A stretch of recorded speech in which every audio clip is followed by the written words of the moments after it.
국내 증시는 하루 만에 패닉으로 무너졌고 비트코인은 다시 1억 원대를 유지하는 모습까지 보여줬습니다. 근데 이 장면이요, 단순히 비트코인이 강하다는 신호로만 보기엔 애매해요. 이건 전형적인 패턴일 수도 있어요. 위험 회피 매도 1차 흡수, 과매도 반등, 안도 랠리.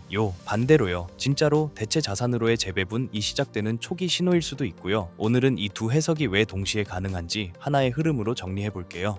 이번 변동성의 출발점은요, 주말 사이 전해진 이스라엘 미국의 이란 선제 타격 소식이었습니다. 주식시장이 휴장한 시간대에요, 24시간 거래되는 가상자산 시장으로 위험 회피 매도세가 먼저 몰렸고요. 그 결과 비트코인이 국내 기준 9,200만 원대까지 급락하는 과매도 구간이 먼저 형성됐습니다. 반면 국내 증시는요, 뒤늦게 충격을 맞았습니다. 중동발 쇼크로 코스피가 7% 이상 하락하면서 매도 사이드카 발동 같은 패닉셀 서사가 붙었죠. 그 다음 흐름은 익숙합니다. 최악의 시나리오가 먼저 가격에 반영된 뒤 불확실성이 일부 완화되면서 반등하는 전개요. 가상자산은 휴장 없이 거래되잖아요. 그래서 전통시장, 그러니까 주식 채권이 닫혀있는 시간대에는 리스크 축소 주문이 코인 시장으로 먼저 몰리기 쉽습니다. 이번에도 똑같았어요. 초기 충격은 비트코인에서 먼저 급락으로 나타났고요. 그 뒤 변동성 장세를 거치며 반등이 나왔습니다. 그래서 여기에는 해석이 두 갈래로 공존합니다. 첫째, 당이 과매도 구간에서의 기술적 반등입니다. 둘째, 충격을 먼저 흡수한 뒤 불확실성이 통제 가능한 수준으로 인식되면서 반사적 매수세가 들어오는 안도 랠리입니다. 실제로 이런 코멘트가 자주 붙죠. 불확실성 자체가 완화되는 순간 매도세가 진정된다는 흐름입니다.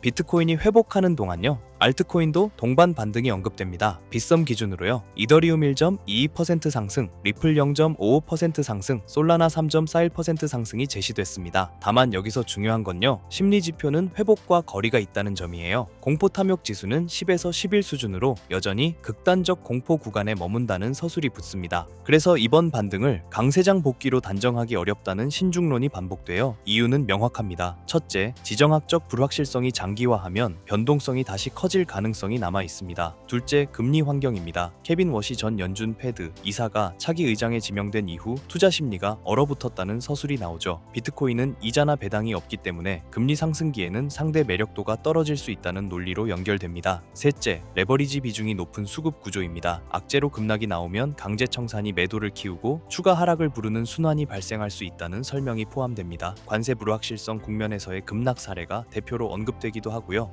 시장에는요, 과도한 낙관론과 강한 비관론이 동시에 존재한다는 표현이 나옵니다. 연내 75만 달러 도달 같은 극단적 낙관과 4만 달러까지 추락 가능성 같은 극단적 비관이 공존하는 그림이죠. 비관 쪽 근거로는 목표가 하향 조정이 언급됩니다. 스탠다드 차타드가 올해 목표가를 15만 달러에서 10만 달러로 낮췄고 심리가 더 악화하면 5만 달러까지도 열려 있다고 봤다는 내용이 포함됩니다. 여기에 현물 ETF 자금 유출 가속, 금리 인하 가능성 희박 같은 요소가 추가 투매 우려로 연결됩니다. 신뢰 논쟁도 같이 붙습니다. 누리엘 루비니는 지정학적 위기 국면에서 금은 크게 올랐지만 비트코인은 약했다는 취지로 비트코인이 해지가 아니라 오히려 위험을 증폭시켰다고 비판합니다. 반대로요, 저가 매수 관점도 존재합니다. 비트퓨리 회장은 이번 하락을 포트폴리오 재조정과 저가 매수 기회로 표현했다는 대목이 함께 나오죠. 당이 반등의 촉매로는 숏 포지션 청산이 제시됩니다. 코인글래스 기준으로 최근 24시간 약 3억 3,716만 달러 규모 포지션이 청산됐고 이 중 숏이 2억 1,002만 달러로 절반 이상이라는 수치가 인용됩니다. 다만 여기서 핵심은요, 이런 반등이 구조적 상승으로 이어지려면 결국 기관 자금의 지속 유입이 뒤따라야 한다는 점입니다.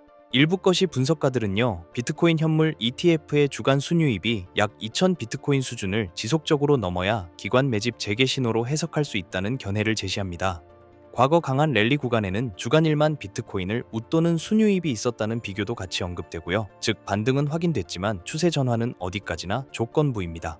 오늘 내용을 포인트로 묶으면 이렇게 됩니다. 1. 중동발 충격에서 가상자산이 먼저 급락했지만 과매도 이후 반등이 빠르게 나타났습니다. 2. 국내 증시가 7% 이상 급락하는 패닉 구간과 대비되며 비트코인이 대체 자산으로 재평가된다는 해석이 등장했습니다. 3. 공포 탐욕 지수 10에서 11 수준의 극단적 공포가 유지돼 심리적으로는 아직 불안이 큽니다. 4. 금리, 워시 쇼크, 전쟁 장기화, 레버리지 구조가 추가 하락 리스크로 남아 있습니다. 5. 추세 전환 판단은 ITF 순유입의 지속성과 청산 구조 재발 여부가 관건입니다. 다음 관전 포인트는 세 가지입니다.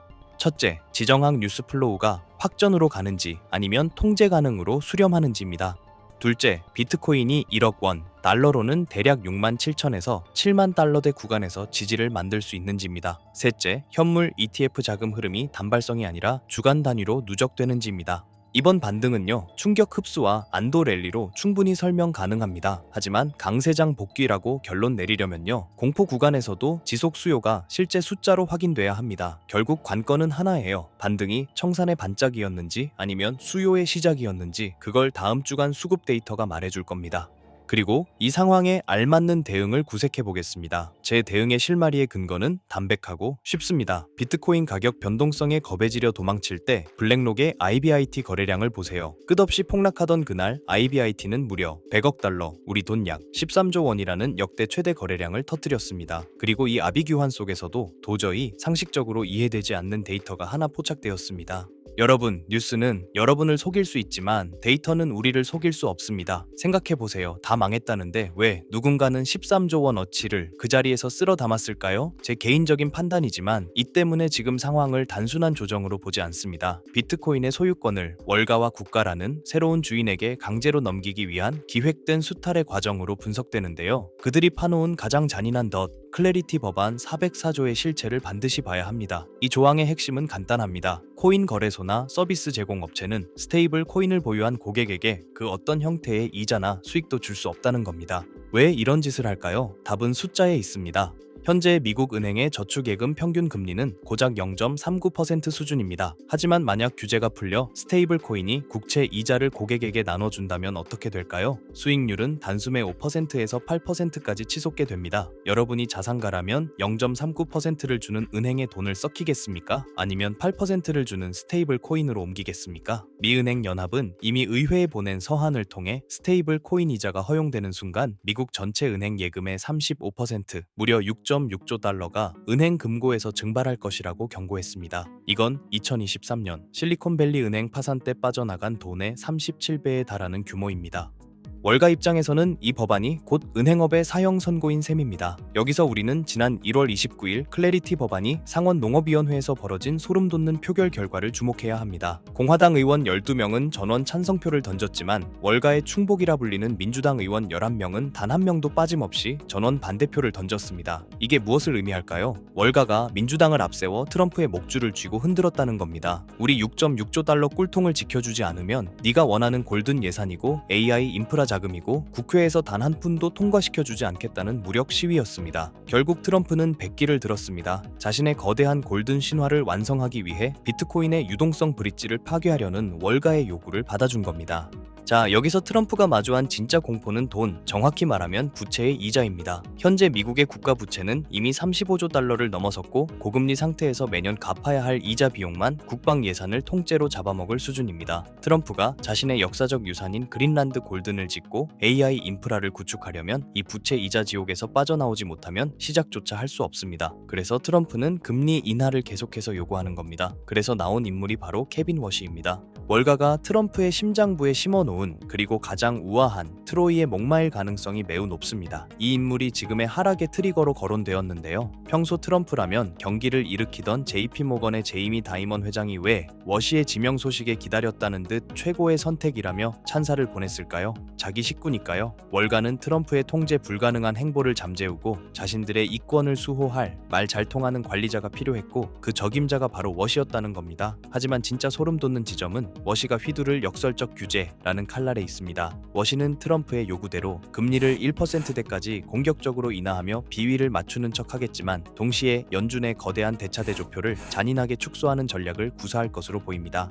표면적으로는 금리가 낮아지는데 실제 시장의 돈줄은 마르는 기묘한 현상, 즉 유동성 진공 상태를 유도할 가능성이 큽니다. 이 전략의 본질은 명확합니다. 트럼프가 원하는 AI 인프라 같은 생산적 자본으로의 자금 흐름은 장려하되 가상자산과 같은 투기적 유동성은 시스템에서 고갈시켜버리는 것입니다. 결국 이번 인선의 본질은 비트코인의 완전한 자유를 거세하는 데 있습니다. 이제 월가가 규제하고 월가가 검열하며 월가가 수수료를 뜯어가는 제도권 비트코인의 시대가 열린 겁니다. 왜 전 세계 큰손들이 개인 지갑을 버리고 블랙록의 IBIT 뒤로 몰려가는지 이제 이해되십니까? 월가가 허락하지 않는 비트코인은 더 이상 자산으로 인정받지 못할 거라는 걸 그들은 이미 눈치챘기 때문입니다. 투자자들이 스테이블 코인에 예치하고 고수익을 받으며 하락장에 대응하던 통로가 차단되자 가상자산 시장 내 가용 유동성은 급격히 얼어붙었습니다. 지지선 역할을 하던 대기 매수세를 증발시킨 것이 이번 폭락의 숨은 원인인 것이죠. 자, 여기까지만 들으시면 아마 비트코인 정말 끝났구나 싶으실 겁니다. 그런데 여러분, 비트코인은 아직 죽지 않았습니다. 아니, 이제야말로 진짜 거물들의 게임이 시작된 겁니다. 한번 생각해보세요. 월가와 트럼프가 저렇게 지저분한 뒷거래까지 해가며 비트코인을 제도권이라는 우리 안에 가두려고 안달이 났는데 이게 가치 없는 쓰레기라면 굳이 왜 그런 짓을 하겠습니까? 지금 블랙록의 IBIT가 역대급 폭락장 속에서 13조 원이라는 미친 물량을 왜 대놓고 쓸어담고 있을까요? 저들은 입으로는 위험을 외치지만 손으로는 여러분이 던진 그 피 같은 물량을 바닥에서 받아먹고 있는 겁니다. 기관이든 개미든 투자의 본질은 결국 딱 하나입니다. 누가 더 싸게 사서 누가 더 비싸게 파느냐. 이 뻔한 원칙 하나가 전부잖아요. 그래서 대체 우리는 언제 사고 언제 팔아야 하는 건가? 오늘 제가 드린 내용은 숲을 보는 이야기였습니다. 하지만 정작 여러분이 실전에서 필요한 건 바로 앞에 놓인 나무를 보는 눈입니다. 지금 내 포지션을 어떻게 가져가야 하는가? 다음 주에 뭘 체크해야 하는가? 이게 진짜 절실한 질문이잖아요. 그래서 단기 관점을 한눈에 볼 수 있는 주입식 지표 디오스를 활용하는 방법을 공유하겠습니다.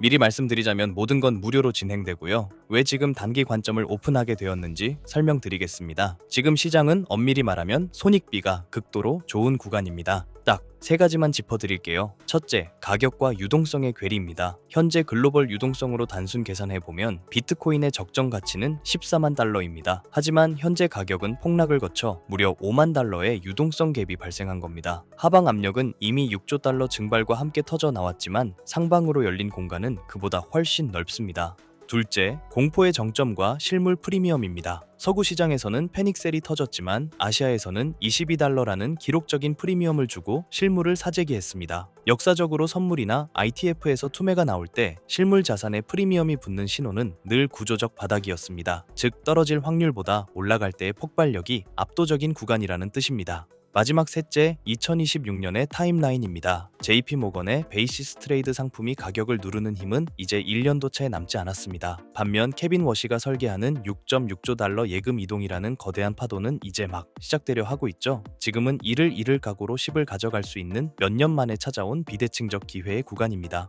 무작정 묻어두고 기다리는 것도 하나의 전략이지만 더 똑똑한 방법으로 디오스를 활용해 시장을 읽어서 탑다운 방식으로 박스권이 형성되면 상단에서 일부 매도하고 하단에서 재매수하는 박스 매매로 이 수익을 극대화하는 겁니다. 영상 하단의 설명란에 적어드린 신청 링크로 들어오시거나 화면에 보이는 번호로 디오스를 적어 문자 남겨주시면 제가 직접 놓치지 않게 꼼꼼히 검토하여 전달드리겠습니다. 직접 보시고 무료로 운영되는 만큼 여러분의 자산을 지키는데 조금이라도 영감을 주었다고 생각이 드시면 구독과 좋아요 꼭 부탁드리겠습니다. 그리고 결국 끝까지 살아남는 자가 모든 것을 가집니다. 저는 그 길에서 여러분의 가장 든든한 조력자가 되겠습니다.